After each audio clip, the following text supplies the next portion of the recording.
Hello mga property investors! Welcome po sa panibagong video na gagawin natin dito po sa Urbandeca Homes Ortigas. Pag-usapan natin yung price increase. Makakaroon na po tayo ng price increase ngayong darating po na June 17, 2024. So magkano kayo yung itataas? At syempre tunghayan din natin yung mga old computations na nakapromo pa rin po tayo sa Pag-ibig na 10,000 lamang ay pwede na po tayong makalipat. So tunghayan po natin.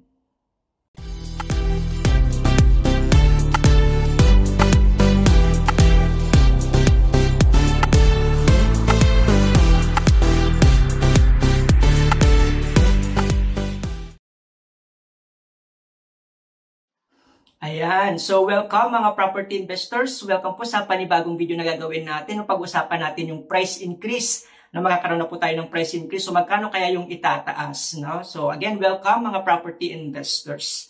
Yan, nung nakarang video, gumawa na po tayo ng ating mga Building L no, na Nearly RFO. No? Kung naghahanap kayo ng Nearly RFO, nagkaroon na po yan ng promo po. No? No down payment na rin sa Pag-ibig. So, nearly ready for occupancy na rin po yan. Napag-usapan na rin natin, gumawa na po tayo ng amenities. Ano ba yung mga pwede kong ma-enjoy. No? So, pwede ko pong ilagay yan sa may description box below. Pwede nyo po yan panoorin. So, gumawa na rin tayo. Magkano ba yung income requirement? Kailangan ko na sahod.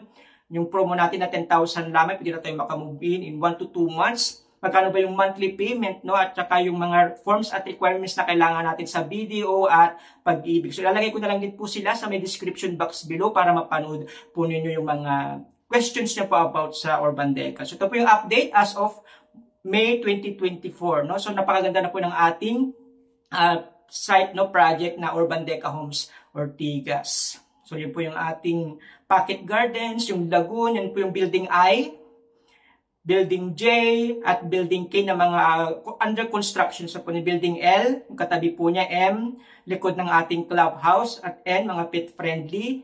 At syempre itong mga Building O at P, yung color blue natin. At yung mga yellow natin, yung Building Q and R. So yun po yung mga updates as of May 2024 dito po sa Urbandeca Homes Ortigas. Okay po? Yan. So recap lamang po tayo, no? Ito po yung ating site development plan. Ito na po yung ongoing updates, no? Ito yung ating building IJK. So pag nagkaroon na po ng price increase, possible na ilabas na po itong building K. So yan po yung mga unang maubos na yung mga facing amenities. So prepare nyo na po yung mga documents nyo, baka ilabas na po yung price list ngayong June or July, no? 2024. So magagandang view yan, facing amenities at syempre yung facing sa may Ortigas Avenue po. And then yung building L natin, nag-isang pre-selling or ready for occupancy. Din may parking po no, sa may katabi po niya. MN, pet friendly po ng mga buildings po natin, lahat ng floors.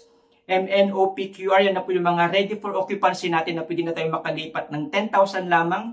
Pwede na tayo makalipat in 1 to 2 months. Okay po. At mapapansin nyo po sa ating mga building, meron po tayo sa may gitna. Yun po yung may butas. Yun po nitatawag natin ng atrium or courtyard. Mas mura po siya ng more or less 200,000 compared sa mga outer units. Okay po. So recap lamang po na sa mga new subscribers. Ito po yung ating full site development plan. Magkakaroon tayo ng 22 na buildings dito po sa ating 13 hectare na property. Yung IJK, ano po yung nakita natin kanina na ongoing constructions. Possible nilabas yung building K ngayong June or July. No? Yan yung mga mabilis maubos. Yung mga facing amenities. So prepare nyo na po yung mga documents po natin. Building L, near RFO, katabi po niya yung ating parking building na 7 level po. Yan, 10,000, nakapromo po siya sa Pag-ibig ng no down payment, no, nearly RFO.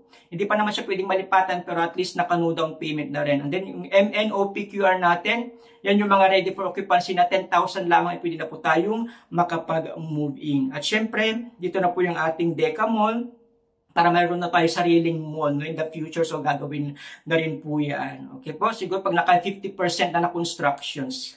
Again, sa mga nagtatanong, yung typical unit layout natin, ito po no, 64 units per floor po tayo. Meron lang tayong dalawa, no, 2 bedroom tsaka 3 bedroom. 2 bedroom natin, 30.60, yung mga color yellow. May mga inner at outer units po tayo. 30.60 square meter ng mga 2 bedroom. Ayan po yung mga atrium na mas mura compared sa mga outer units na more or less 200,000. Makikita natin mamaya sa mga computations. So, ito naman yung mga 2 bedroom na 35.57 natin. Yung green, yan yung mga outer units. Yung mga blue, yan yung mga inner units na magkaibang layout. Sila yung malapit sa elevator tsaka fire exit. And then yung mga corner units natin, mga 3 bedroom which is sold out na po. No? So, yan po yung ating typical unit layout. Okay pa? Yan. So, kung gusto niyo makita yung mga default units natin, previewing po tayo. Gusto ko lang malaman yung pangalan niyo po, time and date, kung kailan po kayo available. Ngayon, kung may mga paborito kayong mga numbers, may mga specific unit kayong gustong makita sa availability natin, yan. Prepare lamang po tayo ng 2 months payslip, 2 valid ID, at siyempre yung Certificate of Employment with Compensation para makita nila na may capacity tayo na tumingin po or mag-buy ng property. So, tawag lang po kayo, 0936-899-2683. Available po ako sa Viber, WhatsApp, Telegram, through call at through text. So again, tawag lang po kayo 0936-899-2683 para makita na po natin yung mga actual or default units natin ng mga 30.60 and other units po. So maganda po yung locations natin. Magkakaroon tayo ng MRT Line 4 stations na malapit po sa ating property. So ito po ay 15.56 km long, no? Babagtasin po niya ang Quezon City, San Juan, Mandaluyong, Pasig, Cainta at Taytay, no? So possible na magsimula yung constructions ngayong second quarter of 2024, matatapos po ng 2027 at hopefully maging operational na po siya ng 2028. So magiging accessible na po yung ating property. So magsisimula siya sa Indomingo, malapit sa LRT Gilmore Station sa Quezon City po, no? And then dadaanin po niya ang Colonel Bonnie Serrano, yan, sa may Green Hills, and then EDSA na po yan, part ng Mandaluyong, Meralco Avenue, Quezon, Pasig, Rosario Pasig, at syempre yung St. Joseph Station, katapat lamang po ng SM East, yan po yung ating property na pumalapit na po tayo dyan, yung daga ng Cainta, Tikling, Manila East Road, at Taytay. So napaka-convenient na po once na nagkaroon na po yan yung MRT Line 4 stations po. So very accessible po yung property po natin. Again, malapit lang po tayo sa may SM, City East, Ortigas. No? Walking distance lamang po siya. At syempre, one ride lang tayo going to Ayala, Makati, yan, Eastwood, Cubao, Gilmore, Green Hills, Mandaluyong, Quiapo at mga parts ng Rizal, Taytay, Cainta, Antipolo po. So, napaka-accessible po ng ating property. So, yan po. Yan, along Ortigas Avenue Extension Road lamang po tayo. Meron po tayong mga KFC, yan, may mga Mercury Drugstore. At syempre, meron din tayong Super 8 Grocery kung mahilig po kayong mag-grocery at McDonald's po. So, pag diniretso nyo na po yan, papunta na po yan ng Cainta, Antipolo, Taytay, ganun po, no? At syempre, walking distance at malapit na malapit lamang po tayo sa may SM City East Ortigas. So, yan na po yung SM City East Ortigas natin. Katapat po niyan yung MRT Line 4 po, no? Na St. Joseph Station. Yung ginagawang building, yan po yung National University, no? Magiging operational po siya by 2024. So, once na ginawa po nating paupahan, so marami pong mag-uupa po dito po sa ating property. So, yan na po yung ating Urban Deca Homes Ortigas na property po. So, kuha na po kayo bago mag-price increase. Ito yung National East University. So, possible na mauupan na po yan ngayong 2024, no? Ngayong pasukan na po na 2024. At syempre, katabi lamang po siya ng SM City East Ortigas, no? So, yan po yung latest update sa National University East Ortigas. So, kung gusto nyo paupahan yung unit po ninyo, madali lang pong makuha po.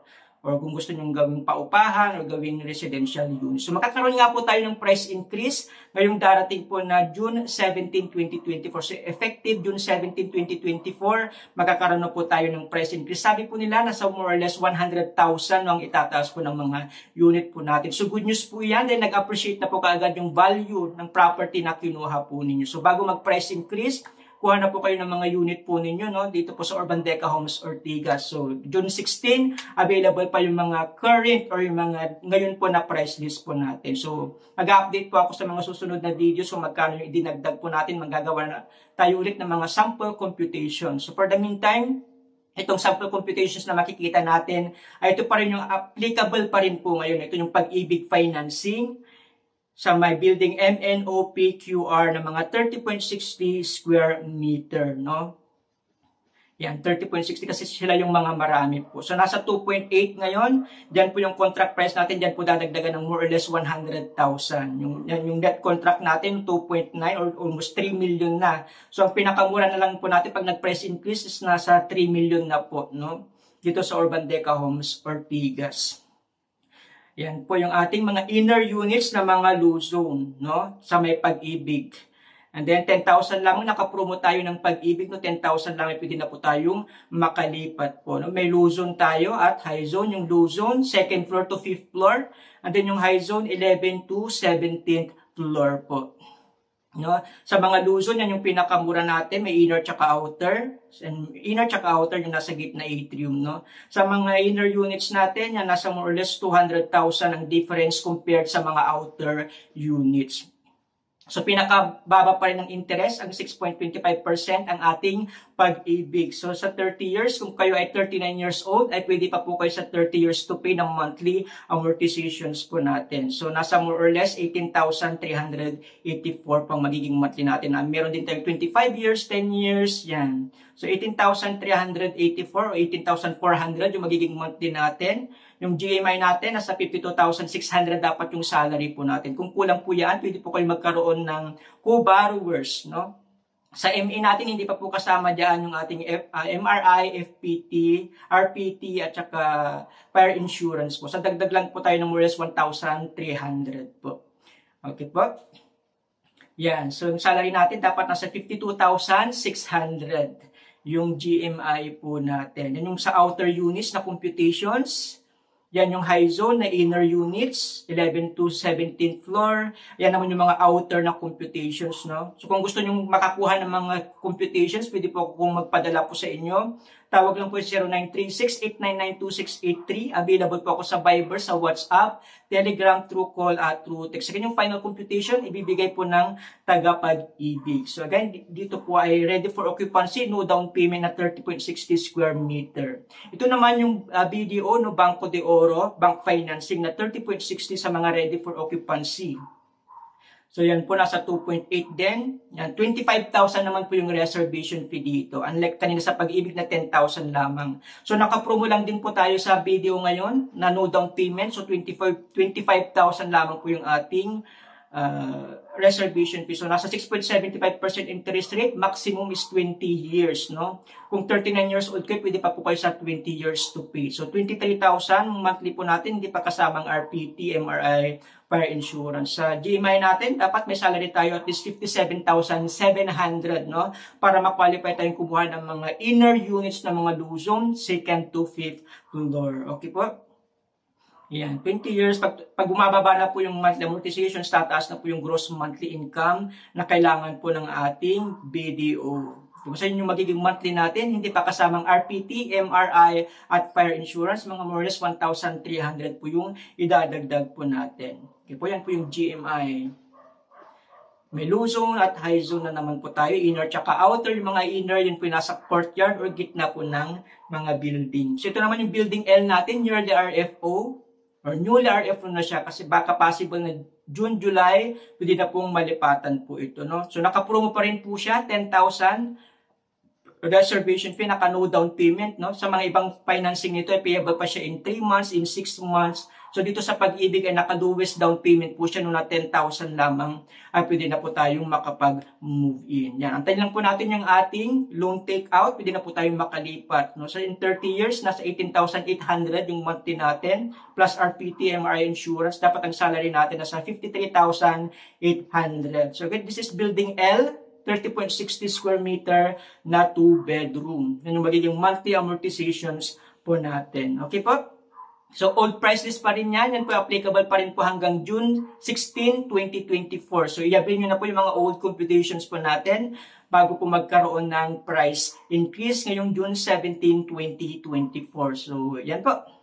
So, kung stop renting na po, kung kayo na yung umupahan ngayon, pwede na po ako makuha ng mga properties po niyo, 2-bedroom for as low as 18,000 to 19,000 monthly, ay para na po kayong nangungupahan. So, rent-to-own scheme, ang meron po tayo dito sa Urban Deca Homes, Ortigas.